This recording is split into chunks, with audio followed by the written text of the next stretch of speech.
Buduburam refugee camp here just about an hour outside of Accra, Ghana.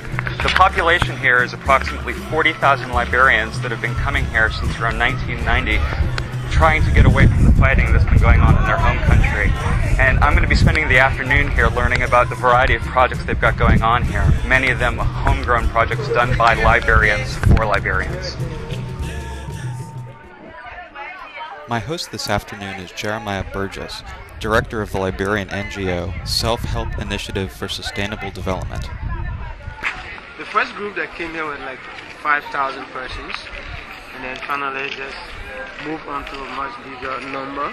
And that was in 1990, the first group? Yeah, the first group. The first batch came in 1990, and they weren't many, but as the war continued in Liberia, more and more started to come to Ghana, and they are still coming. They're still coming. Well, I'm really struck as we walk through here just how just well established it is as a community with a number of shops and businesses and... Yeah, the thing is that they have to make it on their own. All these things were done by themselves. UNHCR could not help them, so they have to take up their own thing and initiative. Many of these people rely on their own self-struggle. Some relatives in America and other parts of the world tend to chip in a bit, but that's not sufficient. So they rely on this sort of initiative to really make it. So what I'm saying is that with the little skills around, if only they could empower them to do their own thing, self-businesses, give them skills, of course they could help themselves.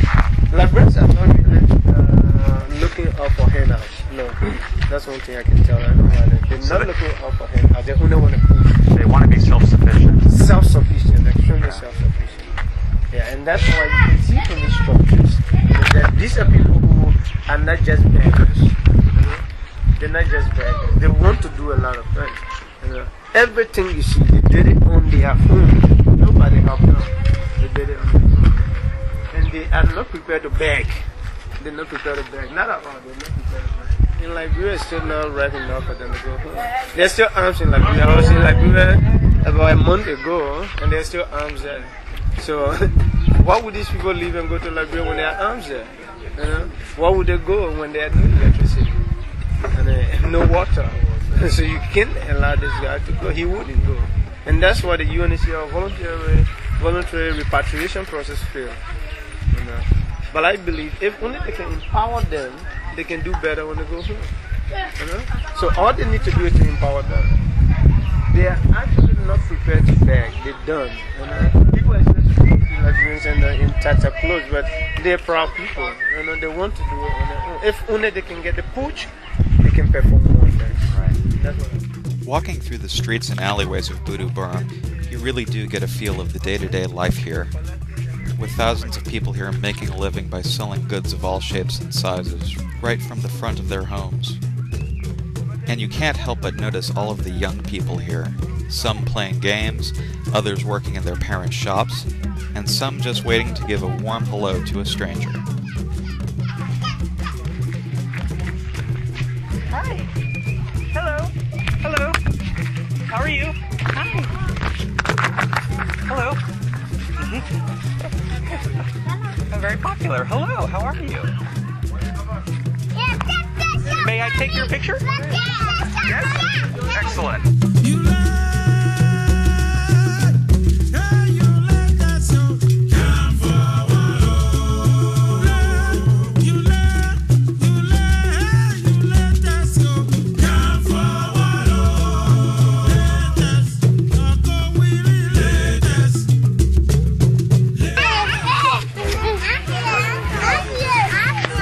Bye-bye. Bye. Nice meeting you. Bye-bye.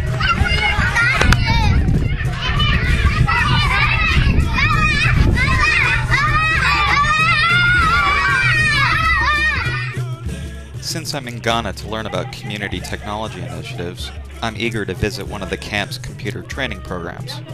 Fortunately, there's a telecenter not far away, so I take a walk with local technology activist Heisenberg Togba.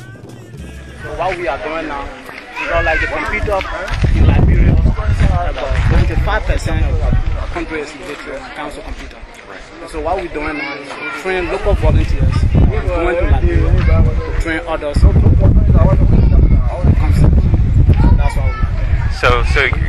It sounds like not only are you focusing on training here, but making sure that people back home are able to develop the skills as well. Yes. So that they will be able to get a job on the market. Because today, if you don't have computer skills, it's difficult for you to obtain a job. So that's why our focus is to train most Liberian refugees before returning back, have some skills in computer. And we also go into other areas, but for now we are focusing on computer. The telecenter is located in a central part of the camp, but as I soon learn, they face a variety of difficulties. We started with 16 computers at our own initiative. As you can see, this one is down. We have 8 functional on the system. We started September 2004. How often do you have training activities here? On Monday, Friday. Monday through Friday. And on Friday and Saturday was for the disabled and children from 10 to 17. But because the number of computers we have now, we started with 16 computers. Now we have 8. So we have to reduce the Friday and Saturday for disabled and children for only Saturday. And we started with 2 hours. But now because of the number of computers, we have to use 1 hour in order to accommodate all those that we have taken for the training. Despite the many difficulties they face, Heisenberg remains optimistic. If Liberia is ever going to recover economically, it's vitally important to make sure that the women of Liberia have the skills to compete and succeed in the 21st century. What makes our women vulnerable if they don't have income generation skill? So that's why, because we are in the era of gender equality. But it's not just a matter of teaching women how to use computers. Less than half the women in Liberia know how to read and write. So here in Buduburam, women have many opportunities to improve their literacy skills. In this study group, women get to practice their writing ability. One at a time, they each get to go into the center of the circle and practice their scripting. An instructor looks on and assists the students as they practice scripting in the sand. It's just like having a blackboard, but rather than having to use erasers, they simply wipe the dirt away and start all over again.